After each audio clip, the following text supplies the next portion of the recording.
paz do Senhor. Eu quero compartilhar uma palavra com você que Deus me deu essa semana. Eu tive ministrando na igreja e Deus tem me incomodado muito para falar sobre isso, que está em Josué capítulo 3, do versículo 2 ao versículo 4. Diz assim: Ao fim dos 3 dias, os líderes percorrerão o acampamento e ordenarão ao povo em alta voz: Quando vides a arca da aliança do Senhor vosso Deus, sendo carregada pelos sacerdotes levitas, vós igualmente saireis de vossas posições e a seguireis. Há uma preocupação nítida na vida de Josué com a glória de Deus, com a presença de Deus. É claro que o Espírito Santo habita dentro do nosso coração, nós somos a habitação do Espírito Santo. Mas há uma preocupação nesse texto em que as pessoas seguissem o que a glória, ou melhor, aonde a glória de Deus estava. Seguissem a arca que representava o próprio Cristo naquele tempo. Jesus é claro, a nova aliança de Deus, a nova arca de Deus para as nossas vidas.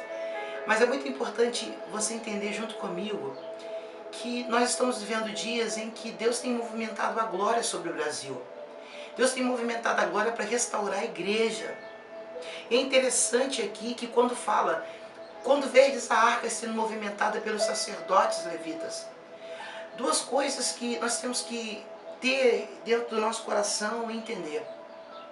Nós que somos chamados para ministros de Deus, você que está me ouvindo, que é pastor, que é apóstolo, você que ministra sobre o altar, você que é levita, primeiro, não é mais tempo de negociar o nosso ministério. Nós não podemos perder tempo mais com coisa pequena.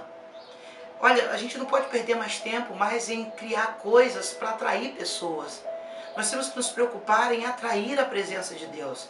Nós temos que olhar e observar onde a glória de Deus está se movimentando, o que Deus quer para essa geração, o que Deus quer para essa nação. E o que eu tenho visto é que Deus quer restaurar a igreja. Deus quer restaurar princípios da igreja. Deus quer restaurar uma adoração verdadeira, não uma adoração que necessita de luzes e de fumaça para que as pessoas sejam empolgadas, não, mas uma adoração concreta, verdadeira, baseada na palavra, aonde o que Deus quer são corações prostrados diante dele, corações aquebrantados, aonde a palavra de Deus tem que causar efeito verdadeiro na nossa vida. Não há mais tempo, pastor, de você negociar o seu ministério. Você não pode mais vender a sua igreja para os políticos. Você não pode mais vender os votos da sua igreja. Atenção, meu amigo, você pastor, você não pode mais ser como Eli, negociar pecados. Não há mais tempo de você fingir que não está vendo as coisas que estão acontecendo. Você não pode mais se calar, não. Você tem que se levantar com uma voz profética.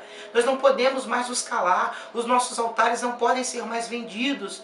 Nosso altar tem sido vendido porque o irmão fulano dá um dízimo de R$1.000 e você não chama ele para conversar simplesmente porque se você conversar ele vai se ofender. Deixa ele se ofender, meu irmão, o importante é que ele seja curado.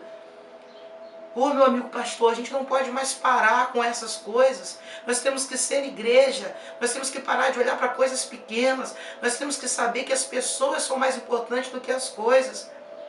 É por isso que a glória de Deus se movimenta. Por quê? Porque nós somos a igreja. E quando a igreja ela se une, ela está junta num propósito. Quando nós entendemos que somos um corpo de Cristo, a glória tem que estar conosco. Não importa onde você vá, não importa onde você ande, mas você tem que ser o portador da glória de Deus. É por isso que quando nos reunimos ali naquele lugar de paternidade, naquele lugar, nós temos que entender que nós estamos ali para amar, para sermos amados pelo nosso Pai, para celebrarmos o nosso Pai. Mas estamos preocupados em criar artifícios, estamos preocupados em criar momentos para que as pessoas se emocionem. Não, é necessário que venhamos trazer de volta a palavra, para que as pessoas venham se arrepender. Olha, meu amigo, você que está me ouvindo, levita, você não pode mais vender o seu ministério. Você não pode mais corromper aquilo que Deus te chamou, aquilo que Ele te deu e aquilo que não é seu e que é dele. Você tem que começar a olhar a glória. A Bíblia fala que quando a arca se movimentava, todos se movimentavam também. Meu irmão, deixa eu te falar algo. É necessário que você tenha olhos espirituais para entender o que Deus está fazendo no Brasil. É necessário que você tenha olhos espirituais para que você possa entender o que Deus está fazendo sobre a terra.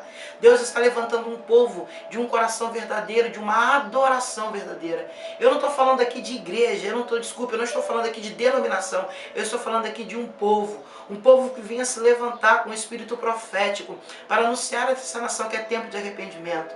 Nós temos muitos pulos, nós temos hoje muitas coisas dentro das nossas reuniões e que não caracteriza arrependimento.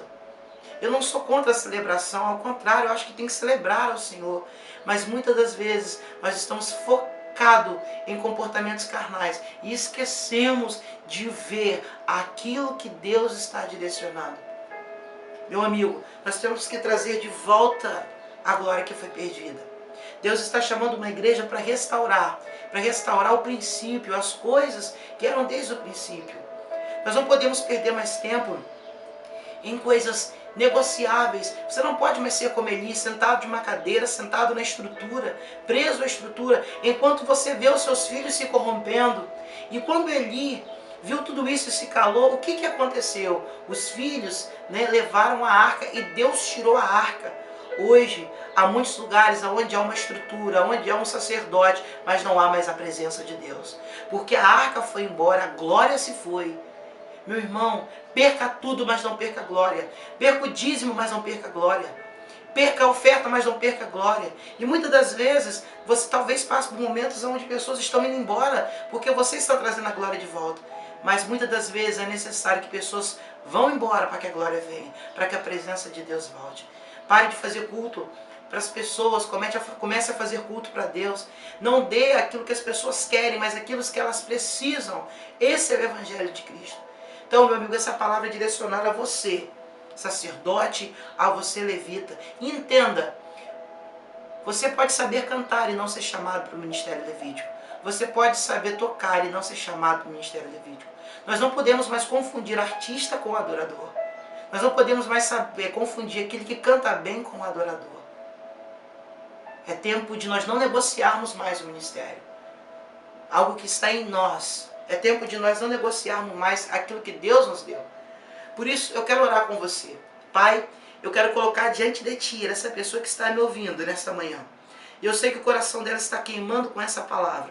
Que ela possa se movimentar junto com a arca. Que ela possa ter olhos para ver o que o Senhor está fazendo no Brasil. Que o Senhor tem restaurado nos 4 cantos dessa terra. Tem trazido a igreja de volta ao princípio.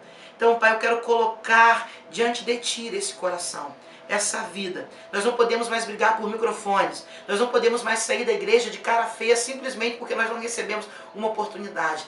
Deus nos chamou para adorar, o Senhor nos chamou para adorar em todos os lugares.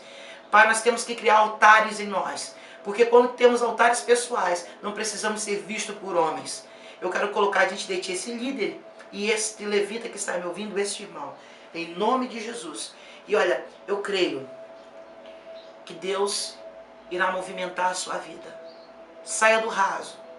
Venha para uma maior profundidade.